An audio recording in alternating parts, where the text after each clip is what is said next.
আজকে সকাল সকাল রান্না করবো। জামা কাপড় কাচতে গিয়ে দেখি এখন 10:45 বাজে। 11গুলো নেব, ওই কাঠগুলো নেব, রাস্তার উপরে নিই, তাহলে একবারে নিয়ে চলে যেতে পারবো, নাহলে বারবারই আসতে হবে। ওরা তো কাঠ থাকলে না রান্না করতে আলসি লাগে না, একবার ধরিয়ে দিলে ব্যাস, চুলো নিববে না, গাগা করে জ্বলবে, নিজেরও ভালো লাগে। নিয়ে যাও, আগে চুলোটা ধরিয়ে দেবো, দিয়ে তারপরে কোটা করবো। এটা আমার দারুণ লাগে। এর সাথে ঢাকনা, এটাতে চাল দিয়ে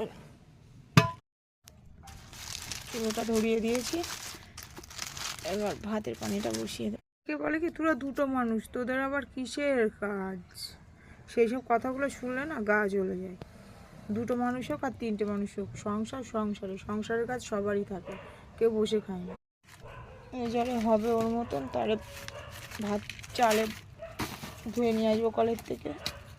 বেগুন কিনেছিলাম 10 টাকা, কেউ বলে কানা বেগুন, কেউ বলে পোকা বেগুন। 3টে বেগুনে 500 হয়েছিল। এই যে ভাত বসিয়ে দিয়ে বেগুন কাটছি, বেগুন দিয়ে মাছ দেনা।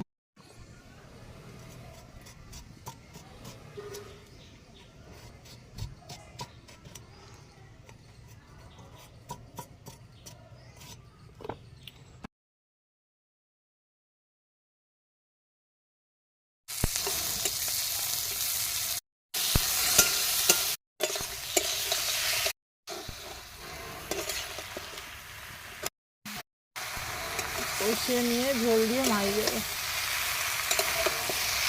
হয়ে গেছে, আর পরিমাণ মতো জল দিয়ে ঝোলটা ফুটে গেলে মাছ দিয়ে হয়ে গেছে।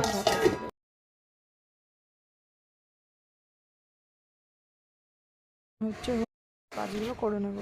বাড়ি ছিলাম না, ঘর বাড়ি এখনো এলোথেলো হয়ে রয়েছে। ছেলে কাগজ পাগজ ছড়িয়েছে, এইগুলো পরিষ্কার করবো। কাপড়গুলো উল্টিয়ে দেবো যাতে তাড়াতাড়ি শুকিয়ে যায় এক এক করে। তারপরে ঘর বাড়ি ঝাড় দিয়ে স্নান করে নেবো। এখনো বিছানার চাদর ভেজানো রয়েছে। ওই দিকটাই তাও রোদ আছে, আর এই দিকটায় মোটেই রোদ নেই, পুরো ছায়া। এই গেঞ্জিগুলো নিয়ে ওইখানটাই দেবো। পিঁপড়ের কামড় খেতে খেতে কোন দিন বিষ হয়ে একদম মরে যাব। এইখানে এসে যে কী সাপ পিঁপড়ের কামড় খেলাম, জীবনে আর সহ্য নেওয়া যাচ্ছে না। ড্রেসগুলো রোদে দিয়েছে, কিন্তু উল্টাতে পারবো না, পড়ে যাবে তাহলে। শুকনো শুকনো করবো, বিছানা চাদরটা পরিষ্কার করবো। এবার ঘর বাড়ি ঝাড় দেবো, একটু বাসনগুলো পরিষ্কার করে বিছানা চাদরটা পরিষ্কার করে স্নান করে নেব। এবার ভাত দেবো, জ্বর এসছে আজকে।